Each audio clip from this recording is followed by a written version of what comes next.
Chytrid fungus and amphibians. How amphibian dermal microbiomes impact fungal resistance. Hi, I'm Addison, and I'll be talking about the effects of the fungus Batrachochytrum dendrobatitis, from this point on referred to as BD, and its effects on amphibian species. Within this presentation, I will overview what BD is and its morphology and life history. I will also talk about the pathogenicity of this fungus and why it's so harmful to amphibians. A paper by Blood-Smalley et al. Will be discussed, and how the study displays the effectiveness of cutaneous bacterial colonies in defense of BD. I will then draw parallels between another fungus that also uses an animal as a host, white nose syndrome in bats. Concluding remarks will include a comparison between two studies, as well as the trials and tribulations of treating an aggressive fungus in the environment.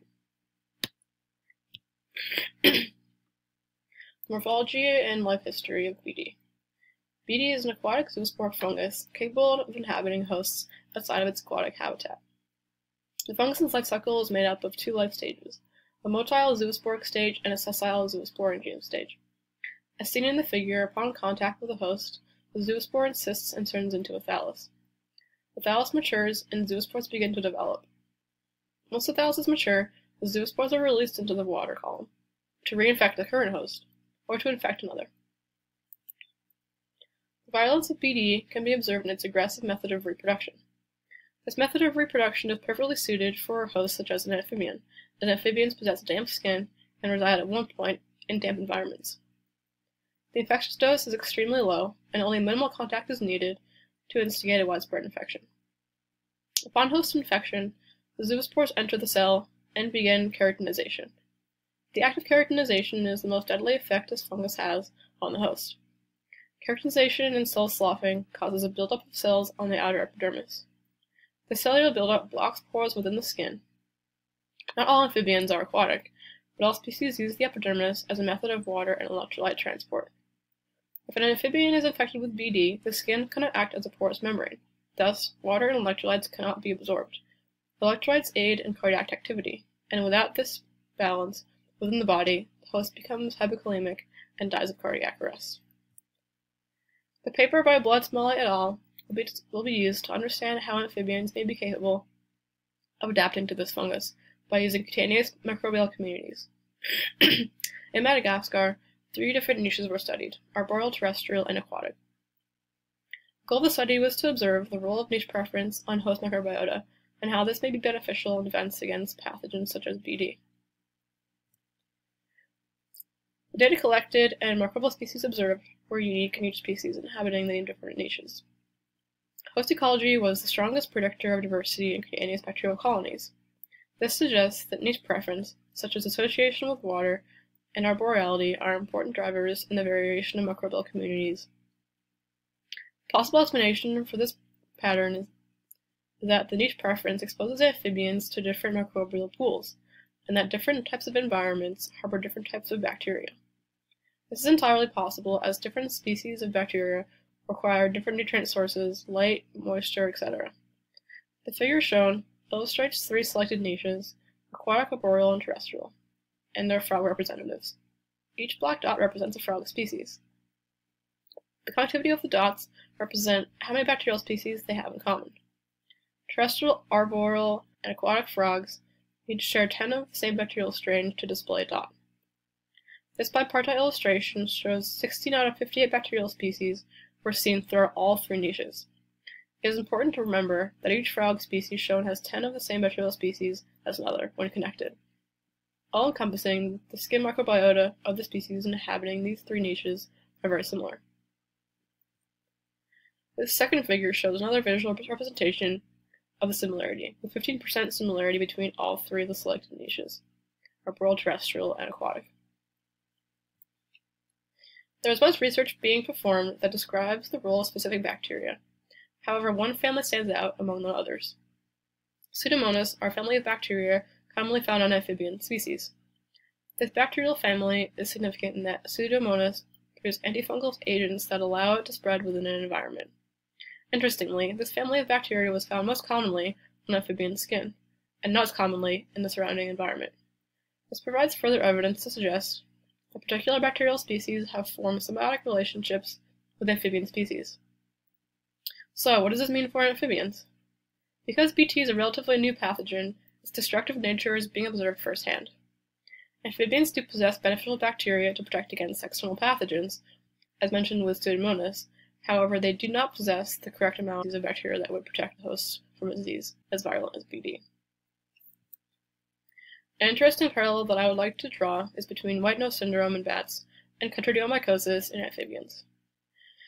Both are aggressive diseases caused by a fungal pathogen. Both chytrid fungus and white nose syndrome arrive from another continent, chytridiomycosis from Africa and white nose syndrome from Europe.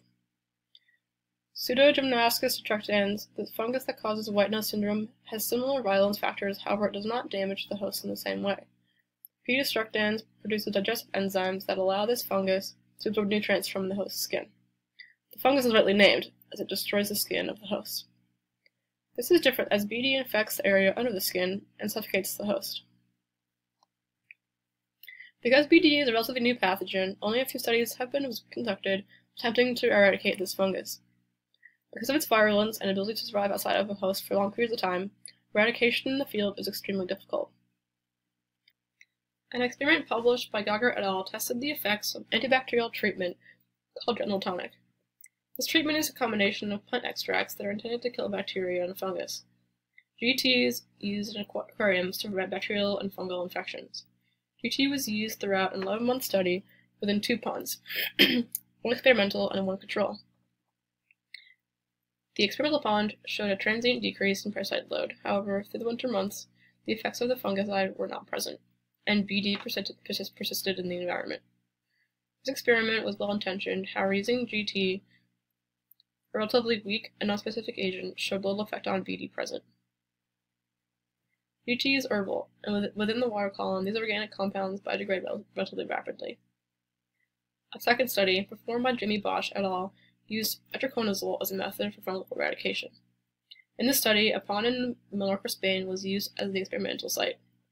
Tadpoles of the midwife toad were removed from the pond during the spring and treated for Bt. After treatment, the tadpoles were returned in the fall. At this point, the pond had drained and refilled, meaning there were no affected tadpoles remaining to cause reinfection. The pond and surrounding area were treated with a 1% concentration of itraconazole. After the tadpoles were reintroduced, the pond remained free of Bt until the following spring. In the scientific community, this experiment was seen as a great success for the potential treatment of Bt. However, it still remains to be determined if these same results will persist during larger-scale treatment. Both of these experiments show success, however, they both show different levels of efficacy of the treatment used. And it is clear that the antifungal agent itraconazole was much more effective in treating the fungus. The reason behind this success of itraconazole is that it is specifically designed to treat fungus, compared to GT, which is used for both bacteria and fungus. Because Bt can persist in the environment so easily, it is difficult to imagine a treatment that would be effective in killing the fungus, while also preserving the microbial flora of the forest environment. The small organisms, bacteria and fungus in the soil, are very similar in their function to the bacteria and fungus of the gut microbiome. They absorb and produce nutrients, break down materials, and display very specialized symbiotic relationships. This contributes to the overall health of the ecosystem and provides an environment for life to develop.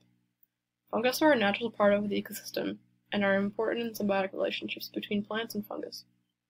If itraconazole or another antifungal proved effective in treating Bt on a large scale, what impact would this have on the bacterial and fungal microbiome of the forest? Treating a disease as viral as Bt is important, but just like any other treatment, it is necessary to evaluate and combat the negative effects associated with such a treatment. With further research and understanding of Bt and how it persists in the environment, we can hope to have a treatment that is safe for the environment and effective in treating Bt. Thanks for watching.